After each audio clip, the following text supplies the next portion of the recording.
Salut à tous. T'en penses quoi est une série de conversations créées et produites par Blackout. À travers cette initiative, nous essaierons de parler de la manière la plus sincère qui soit, tout en évoquant nos expériences personnelles. Dans une époque où l'individualisme et l'individualité prennent de plus en plus de place, comment fait-on pour s'entendre ? Chez Blackout, nous croyons fortement en la puissance de l'empathie, en la force d'un témoignage. Nous croyons en la beauté de l'apprentissage. Il est donc extrêmement important que nous puissions partager et communiquer nos expériences personnelles pour mieux appréhender et mieux comprendre les problèmes de notre société. C'est ainsi que nous réussirons peut-être à trouver des solutions pour une société un peu plus égalitaire. N'hésitez pas à nous soutenir et à nous donner de la force en partageant nos vidéos. C'est donc parti pour le premier épisode de T'en penses quoi ?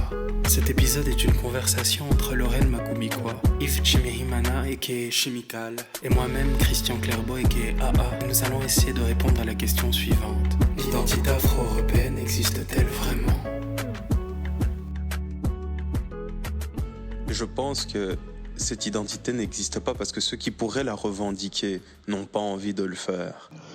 Ouais, je pense qu'on a voulu recopier les Américains, mais qu'on n'a pas la même situation. Notre histoire n'est pas la même. Ça fait pas 400 ans qu'on est ici. Ça fait 1, 2, 3 générations qu'on est en Europe.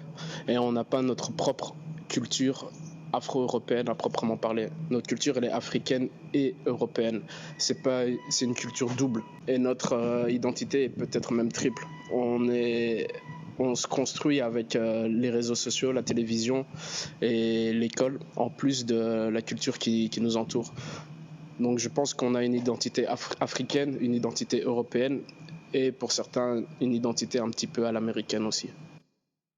Je pense qu'avec l'héritage culturel qu'on a, c'est déjà possible en fait. On peut déjà commencer à créer et à revendiquer, à être fier de cette identité et à la mettre en avant. Est-ce que c'est possible qu'un noir qui vit en Europe puisse dire fièrement « je suis européen » tout en prenant en compte le passé colonial ? Tu vois ce que je veux dire ? Personnellement, j'aurais eu tendance à dire que la culture afro-européenne existe, mais en vous écoutant, je me dis qu'en effet, on est plutôt le produit des cultures afro, européennes, américaines et même caribéennes. Pour moi, ou pour ma part en tout cas. Du coup, peut-être aussi que cet ancrage culturel que chacun peut avoir est vraiment personnel, en fonction de ton vécu, en fonction de ce que tu consommes comme culture ou de ce que tu es amené à avoir, comme Yves le disait, sur tes réseaux. Je sais pas. Peut-être que c'est plus lié à telle ou telle personne. Vous en pensez quoi ? Ouais, je vois trop bien ce que tu veux dire et ça va être compliqué d'essayer de trouver une sorte de manière de réduire, j'ai pas d'autre mot que réduire, l'identité des différents pays africains vers quelque chose qui serait juste afro-européen, afropéen ou que sais-je. Mais c'est chaud quand même de dire afro-congolais européen ou afro-camerounais européen. Tu vois le délire ? Du coup, même si moi aussi je pensais que cette identité elle existait vraiment, mais ça devient compliqué de dire qu'elle existe. Tu l'as définie comment, l'identité afro-européenne aujourd'hui ? Ouais, je vois. Parce qu'après, on parle quand même d'Afrique, d'identité africaine, mais il faut pas oublier qu'il y a 54 pays en Afrique et que chacun des pays a sa propre identité culturelle. Du coup, pour le côté afro, je crois que j'ai déjà un peu répondu, mais pour ce qui est du côté européen, est-ce que, histoire de rebondir un peu sur ce que tu disais aussi tout à l'heure, l'identité européenne actuelle, c'est pas simplement la somme de toutes nos rencontres au final. Tu sais, tu parlais de colonisation, je vais aussi parler de migration voulue ou forcée. Est-ce que l'Europe n'est pas aujourd'hui la somme de tous ces mouvements historiques et sociaux ? Petite précision, quand je parle de migration voulue ou forcée, je parle évidemment de migration voulue ou forcée par les États occidentaux. Déjà, comment est-ce qu'on doit s'appeler, tu vois ? Afro-européen, afropéen, afro-descendant, ça devient compliqué, tu vois ? T'en penses quoi ? Pour ma part, appelle-toi comme tu veux et comme tu le sens. Il y aura de toute façon toujours quelqu'un pour remettre ça en question. Donc voilà. Moi, c'est mon point de vue. Et toi, t'en penses quoi ? Donc on pourrait dire qu'une personne afro-européenne est une personne afrodescendante qui vit en Europe et qui considère que les valeurs européennes font partie de son identité. Et j'ai bien conscience que ça va réduire le nombre de Noirs qui se considèrent comme afro-européens, quoi. Yves, t'en penses quoi? Ouais, moi je pense que les valeurs européennes sont très belles sur le papier, mais que dans les faits, ça fait des siècles et des siècles que l'Europe nous a montré que ces valeurs, elles étaient juste rhétoriques. Et je pense que moi je reste sur ma position, mon identité de Burundais et Belge, ou africain et européen, ou Burundais et africain et belge et européen, et que ces deux ou ces quatre identités ne sont pas en opposition, mais qu'elles sont complémentaires. En fait, je pense que si par identité j'entends juste le pôle culture et dedans je mets, disons, musique et nourriture, je pense que ça me montre bien, en fait, dans la vie de tous les jours, que j'écoute autant de la musique afro, burundaise, européenne, américaine. En fait, mon identité, là, elle va être même mondiale. Et en nourriture, je vais peut-être vous choquer, mais ça m'arrive de manger des bananes plantains avec de la mayonnaise, d'avoir des steaks à côté de mon isombe, et manger des haricots, les fayots un petit peu dans tous les plats, comme mon père le faisait quand il était au village. Donc sur ce côté-là, je pense que je suis un bon métis culinaire, on va dire. Je pense que mon identité, comme ma sexualité, peut être vue comme un spectre, dans le sens où il y a plein de variantes dedans. Ça va du blanc au noir, en passant par toutes les variantes de gris, ou du jaune au rouge, en passant par le vert et le bleu. Et que chercher à mettre une étiquette sur mon identité, c'est chercher à mettre un universel. Chercher à rentrer dans un espèce de moule universel, c'est me retirer justement ma part d'identité qui fait de moi qui je suis.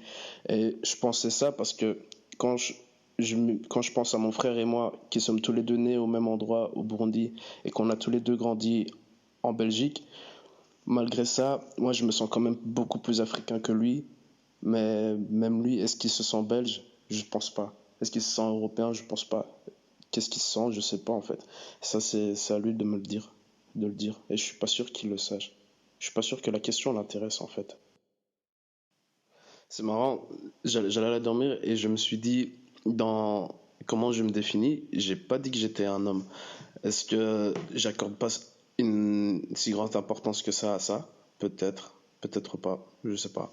Et du coup, Lo, je voulais te demander, toi, vu qu'en plus tout ce qui est intersectionnalité, c'est entre guillemets à la mode, est-ce que tu te considères comme une femme noire ou comme noire et femme? Et pour le coup, et toi, Chris, comment tu définis la, ton côté artiste? Est-ce que tu le mets avant, après, qu'il englobe tout? Ouais, t'en penses quoi? Tu te définis comment, toi? Pour dire vrai, je me considère comme femme noire depuis que je suis femme, c'est-à-dire je pense que je suis devenue femme il y a quelques années. Avant ça, dans mon enfance, mon adolescence, j'aurais plutôt tendance à dire que je me voyais plutôt comme une personne noire avant de lier ça à une histoire de genre.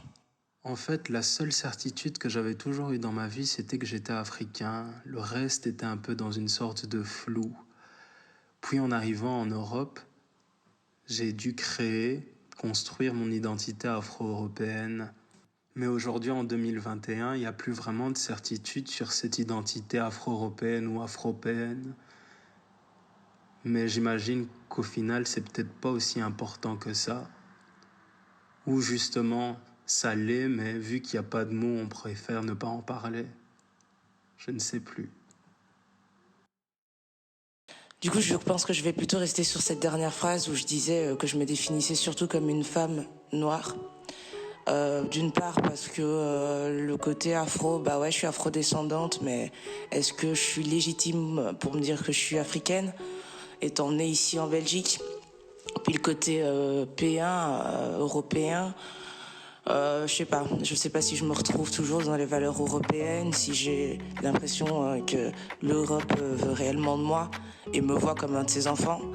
En tout cas, j'ai envie de dire que je me définis comme une femme noire et comme afrodescendante et que pour l'instant ça me suffit, en fait. Je pense que comme beaucoup, je me suis construit en réaction à, en opposition à. Quand on me traitait de sale africain quand j'étais petit, je disais que j'étais fier d'être africain, mais au fond j'étais pas sûr. Alors j'ai redécouvert l'Afrique à travers des lectures, des discussions. Et plus que de la fierté, j'ai pu affirmer que ceux qui m'insultaient ne savaient pas qu'ils étaient en train de faire de moi un Renoir dont la matière première vient d'Afrique et est modelée en dehors du continent, mais le regard est toujours résolument tourné vers là-bas. Peut-être aussi parce que je sens qu'ici on ne veut pas de moi et que là-bas, je sais pas trop. C'est peut-être pour ça que ici on est considéré comme des Africains et là-bas comme des Européens.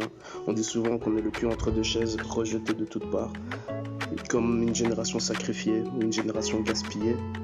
Et finalement, je pense qu'on est peut-être une génération qui va faire un pont en fait. C'est la fin de ce premier épisode de T'en penses quoi ? L'épisode se termine ici, mais la conversation continue en commentaire. Il est extrêmement important de continuer d'en parler, d'essayer de trouver des solutions ensemble. Nous ne laisserons pas les problèmes politiques, l'ignorance et la peur nous séparer, nous et nos alliés. Dans cette conversation, nous sommes des Noirs en Europe. Les autres ont leur identité.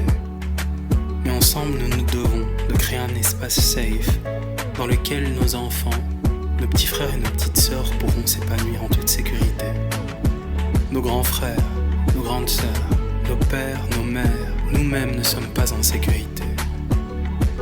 Vous, qui nous voyez, qui nous entendez, dites-nous ce que vous en pensez. Et nous-mêmes, qui supportons, parlons-en.